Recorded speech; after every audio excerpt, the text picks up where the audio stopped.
এই কোরআনুল কারীমের মধ্যে এমন একটা সূরা আছে যেই সূরাকে বলা হয় সর্বরোগের মহা ঔষধ। নাম কি? জোরে বলেন নাম কি? কেউ যদি সূরাতুল ফাতিহা প্রতিদিন 7 বার করে তেলাওয়াত করে, পানিতে ফু দিয়া সেই পানি পান করে, আল্লাহ তাআলা তাদেরকে দুরারোগ্য ব্যাধি থেকে হেফাজত করবে। বিশ্বাস হয় কি হয় না? এই সূরাতুল ফাতিহা এমন একটা সূরা, এমন একটা মেডিসিন, এমন একটা ঔষধ। আল্লাহু আকবার। পুরা কোরআনটাই হলো একটা আশ্চর্য কিতাব, ঠিক কিনা বলেন? আল্লাহ নবী যখন জিনদের সামনে এই কোরআন পড়লেন, জিনরা আল্লাহ নবীর তেলাওয়াত শুনে বললেন, ইন্না সামিআনা কুরআনান আজাবা। এই কোরআন হলো একটা আশ্চর্য কিতাব, ঠিক কিনা বলেন? আজ পর্যন্ত পৃথিবীর কোন দার্শনিক, কোন কবি, কোন সাহিত্যিক, কোন বুদ্ধিজীবী আজ পর্যন্ত এই কোরআনের মধ্যে একটা ভুল দেখাইতে পারে না। এ যুবক, আজ পর্যন্ত কোরআনের মধ্যে পৃথিবীর কোন দার্শনিক হোক সে ইহুদি হোক সে খ্রিস্টান, কারো বাবার ক্ষমতা নাই এই কোরআনের একটা নক্তা জের জবরের মধ্যে পরিবর্তন করতে। তাহলে কেন বোঝো না মুসলমান এই কোরআন কোন কোরআন? এই কোরআন হলো আল্লাহর জবানের কালাম। আল্লাহ তাআলা যতগুলো কিতাব নাজিল করেছেন সব কিতাবগুলো আল্লাহ নিজের হাতে লিখেছেন। তাওরাত আল্লাহ তাআলা নিজের হাতে লিখেছেন, জবুর আল্লাহ তাআলা নিজের হাত দিয়া লিখেছেন, ইনজিল আল্লাহ তাআলার কুদরতি হাত দ্বারা লিখেছেন। তাওরাত এমন একটা কিতাব যার মধ্যে 1000 সূরা। কয় হাজার? কয় হাজার? আর কোরআনুল কারীমের মধ্যে 114টা সূরা। অথচ তাওরাতের যেটা ছোট সূরা সেটার আয়াত সংখ্যা হলো 1000। কথা বোঝেন নাই? তাওরাতের যেটা ছোট সূরা ওটা আয়াত সংখ্যা 1000। যেমন কোরআনুল কারীমের ছোট সূরা হলো সূরাতুন ইন্না আ'তাইনাকাল কাউসার। বিসমিল্লাহির রহমানির রহিম। ইন্না আ'তাইনাকাল কাউসার ফাসাল্লি লিরাব্বিকা ওয়ানহার ইন্না শানিআকা হুয়াল আবতার। কয় আয়াত? একেবারে কোরআনের সর্বশেষ সূরা সূরাতুন নাস। বিসমিল্লাহির রহমানির রহিম। আমার সাথে সবাই পড়েন, কুল আউযু বিরাব্বিন নাস মালিকিন নাস ইলাহিন নাস মিন শাররিল ওয়াসওয়াসিল খান্নাস আল্লাযী ইউওয়াসওয়িসু ফি সুদুরিন নাস মিনাল জিন্নাতি ওয়ান নাস। কয় আয়াত? কয় আয়াত? সূরা কাউসার 3 আয়াত, সূরাতুন নাস 6 আয়াত। আর তাওরাত শরীফের যেটা একেবারে কনিষ্ঠ সূরা, ছোট সূরা, সেই সূরার আয়াত সংখ্যা হলো 1000। আর ওই তাওরাতের মধ্যে 1000 সূরা আছে। কয় হাজার? তাওরাত এত বড় কিতাব হওয়া সত্ত্বেও কিন্তু কোরআনের চাইতে তাওরাতের মর্যাদা বেশি না? কোরআনের মর্যাদা সবচেয়ে বেশি, ঠিক কিনা বলেন? আমার নবী, আপনার নবী, বিশ্ব নবী রাহমাতুল লিল আলামিনের এত মর্যাদা হওয়ার কারণ হলো আল্লাহ তাআলা বিশ্ব নবীর উপরে কোরআন নাজিল করেছেন, ঠিক কিনা বলেন? নবীদের মধ্যে তার সবচেয়ে বেশি মর্যাদার কারণ হলো আল্লাহ তাআলা বিশ্ব নবীর উপরে কোরআন নাজিল করেছেন।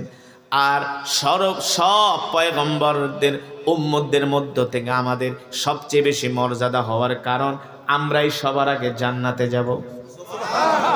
জোরে বলেন সুবহানাল্লাহ। আমাদের এত মর্যাদা হওয়ার কারণ হলো আল্লাহ তাআলা আমাদের নবীর উপরে নাজিল করেছেন কোরআন, আর সেই কোরআন আমরা পাওয়ার কারণে আমাদের মর্যাদাও বেড়ে গেছে। এই কোরআন এমন এক কিতাব, এই কোরআনকে যদি কেউ ভালোবাসে, কোরআন বলে আল কুরআন হুজ্জাতুল লাকা ওয়া আলাইকা। এ মানুষ, দুনিয়ার জমিনে যদি তুমি কোরআনকে ভালোবাসো, আমি কোরআন আল্লাহর আদালতে তোমার জন্য সুপারিশ করব, যাতে আল্লাহ তাআলা তোমাকে জান্নাত দিয়ে দেয়। সুবহানাল্লাহ বলে। আর যদি তুমি আমাকে ভালো না বাসো, আমার বিরোধিতা করো, আমি কোরআন হাসরের ময়দানে আল্লাহর আদালতে তোমার বিরুদ্ধে মামলা দায়ের করব, ঠিক কিনা বলেন? তার মানে কোরআনকে ভালোবাসলে জান্নাত পাওয়া যায়, আর কোরআনকে ভালো না বাসলে জাহান্নামে যেতে হয়, ঠিক কিনা বলেন? আল্লাহ রাসূলের হাদিস, তালাবুল ইলমি ফারিদাতুন আলা কুল্লি মুসলিম। কোরআনুল কারীম শিক্ষা করা প্রত্যেকটা মুসলমানের উপরে ফরজ, পুরুষ এবং নারী উভয়ের উপরে ফরজ। এবার মুসলমান আপনি নিজেরটা নিজেই প্রশ্ন করেন, আপনি কি কোরআন পড়তে জানেন কি জানেন না? সমাজের কত পার্সেন্ট মানুষ কোরআন পড়তে পারে? আলেমরা সারা সমাজের 2% মানুষও সহি করে কোরআন পড়তে পারে না। কি মনে করছেন ফেরেশতাদের মায়ের একটাও মাটিতে পড়বো না? ফেরেশতাদের মায়ের পিটানি একটাও মাটিতে পড়বো না।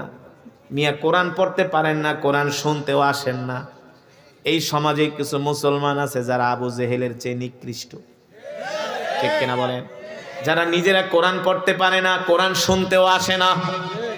হ্যাঁ, আল্লাহর নবী যখন মক্কার জমিনে কোরআন পড়তেন, দিনের বেলা আবু জেহেলরাই কোরআনের বিরোধিতা করত। 144 জারি করেছিল কেউ যাতে মুহাম্মদের কোরআন তেলাওয়াত শুনতে যেতে না পারে।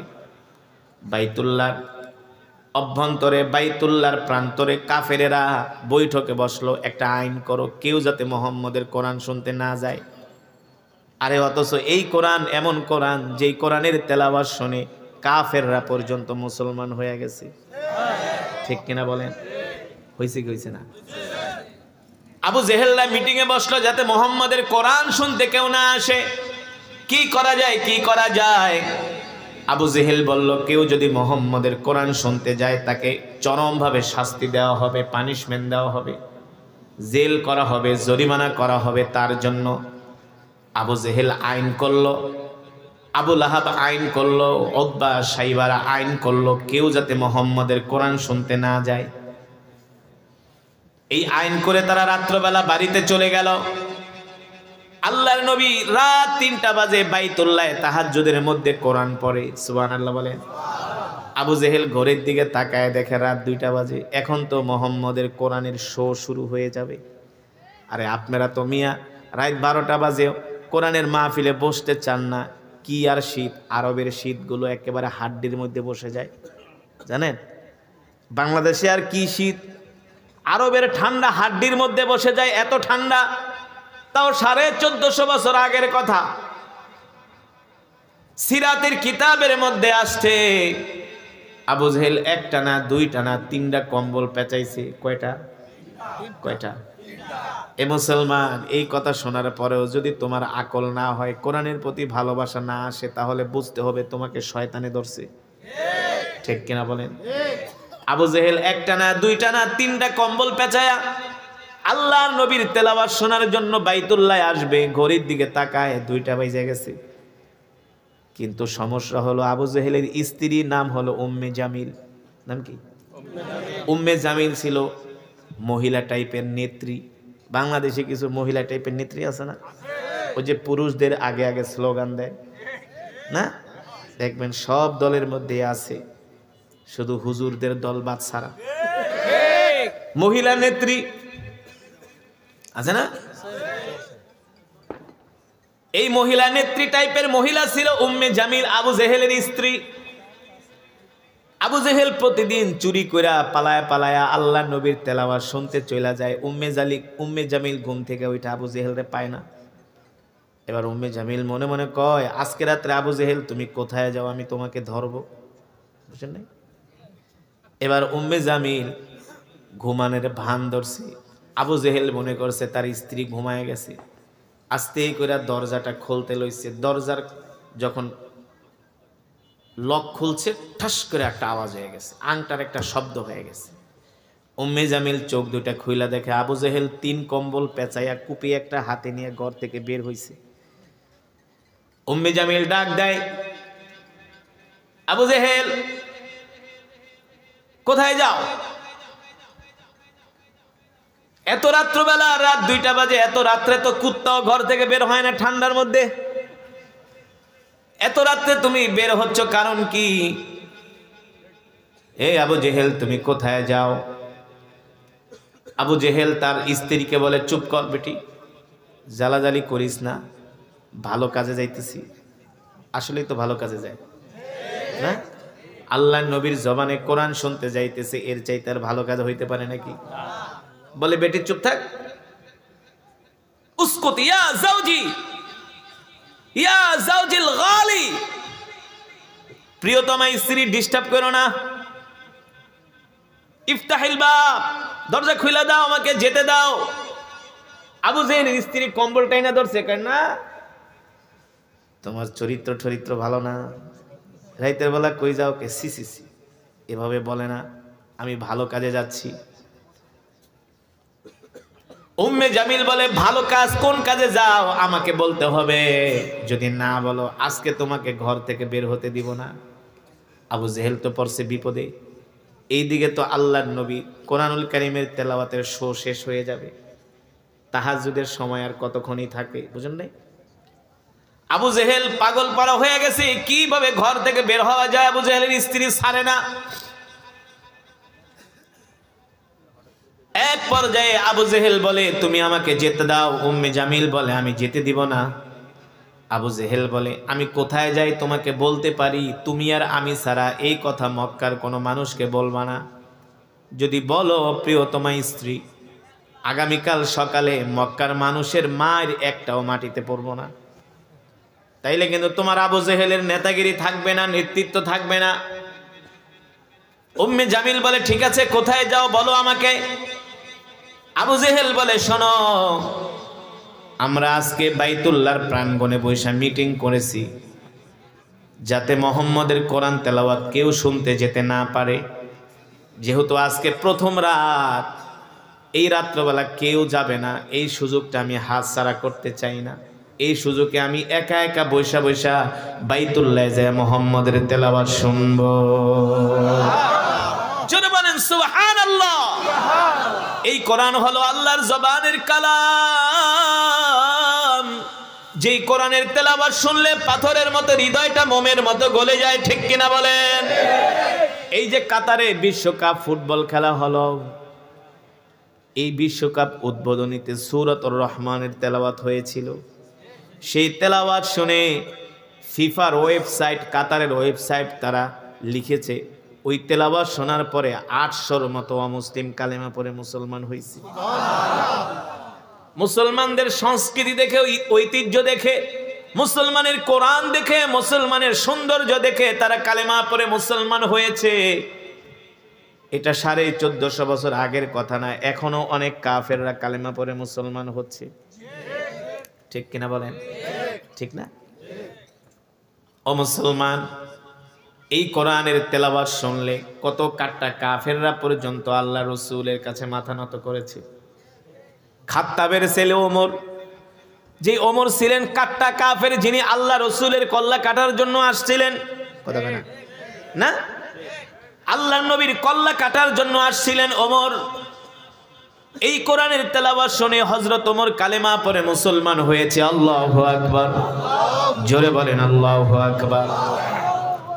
2017 সনের ঘটনা, আমি মালয়েশিয়াতে গিয়েছিলাম। মালয়েশিয়ার স্বাধীনতা দিবস, যাকে বলা হয় মারদেকা, নাম কি?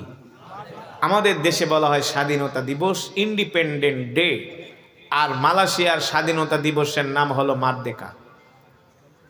ওরা ওদের স্বাধীনতা দিবসে প্রতি বছর পৃথিবীর বিভিন্ন দেশ থেকে কারি সাহেব এনে কোরআন তেলাওয়াতের মাহফিল করে। মালয়েশিয়ার বড় বড় দৃষ্টিনন্দন মসজিদগুলোতে কোরআন তেলাওয়াতের মাহফিল করে। তা আমি 2 বছর গিয়েছি। কুয়ালালামপুরের একটা মসজিদ, নাম হলো মসজিদে জামেক। নাম কি? মসজিদে জামেক। যারা মালয়েশিয়া ঘুরতে যায় ওই মসজিদে এক ওয়াক্ত নামাজ পড়বে।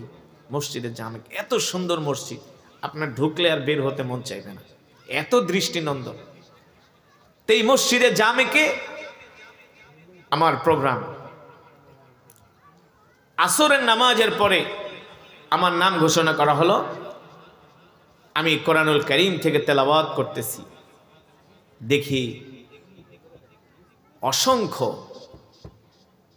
চাইনিজ, আমেরিকান, ইউরোপিয়ান, পাশ্চাত্যের অনেক খ্রিস্টান ছেলেমেয়েরা তারা মসজিদের, আপনারা যেমন দাঁড়ায় আছেন, তারা মসজিদের আঙ্গিনার পাশে দাঁড়ায় আছে। আয়েশা বলতেছে, আমাদেরকে ঢুকতে দাও, এন্ট্রি দাও। মসজিদ কমিটি বলতেছে, তোমরা অমুসলিম, তোমাদের গায়ে পোশাক নাই। ওই দেশের মেয়েরা তো, আমেরিকা ইউরোপের মেয়েরা তো আর আমাদের দেশের মেয়েদের মতো পোশাক পরে, পুরা শরীর অর্ধনগ্ন। বলে এই অবস্থায় তো মসজিদে ঢোকা যাবে না। তো ওই সব দেশের মসজিদে আলাদা ইউনিফর্ম থাকে বোরকার মতো, ওই ইউনিফর্মগুলো পরে পরে ওরা ঢোকে, ভিজিট করে, ঘুরে, মুসলমানের ইতিহাস ঐতিহ্য দেখে। পরে বলতেছে আমাদেরকে ঢুকতে দাও। বলে ইউনিফর্ম শেষ। দেখতেছি অনেক মহিলারা ব্যাগ থেকে ওদের বস্ত্রগুলো বের করে বুক ঢাকতেছে, মাথা ঢাকতেছে, ঢেকে ওরা ঢুকতেছে। ঢুইকা মসজিদের আঙ্গিনায় মসজিদের বারান্দায় বসে বসে তেলাওয়াত শুনতেছে, অসংখ্য, অগণিত। তো আমার যখন প্রোগ্রাম শেষ হলো, আমি দেখি অনেক অমুসলিম। আমি জিজ্ঞেস করলাম ওদেরকে কি ইনভাইট করা হয়েছে? বলে না, ওরা তেলাওয়াত শুনে কোরআনের সুরের মূর্ছনায় আবেগ আপ্লুত হয়ে ওরা মসজিদে প্রবেশ করেছে। এই কোরআন এমন এক কিতাব, যত বড় কাট্টা কাফেরের সামনে পড়েন দেখবেন ওদের মাথা নত হয়ে যাবে কোরআনের কাছে। ঠিক কিনা বলেন? এই কোরআনের তেলাওয়াত শুনে কত অমুসলিম বড় বড় খেলোয়াড়, কত নায়ক নায়িকা, গায়ক গায়িকারা মুসলমান হয়েছে। হ্যাঁ, কত বড় বড় খ্রিস্টান পণ্ডিতরা কালেমা পড়ে মুসলমান হয়েছে। কিন্তু আজ পর্যন্ত ইতিহাস দেখাইতে পারবেন যে হিন্দুদের ধর্মগ্রন্থ শুইনা, খ্রিস্টানদের ইহুদিদের ধর্মগ্রন্থ শুইনা কোনো মুসলমান ওদের ধর্ম গ্রহণ করছে? ইম্পসিবল, প্রশ্নই আসে না। যদিও দুই একজন কুলাঙ্গার মুসলমান ধর্ম পরিবর্তন করে, সেটা করে অ্যাফেয়ারের কারণে, সম্পর্কের কারণে। কিন্তু ওদের ধর্মের প্রতি আসক্ত হয়ে, ধর্মীয় কিতাবের প্রতি আসক্ত হয়ে কখনো কোনো মুসলমান অমুসলিম ধর্ম, অন্যান্য ধর্ম গ্রহণ করে নাই, একমাত্র ইসলাম ছাড়া। ঠিক কিনা বলেন?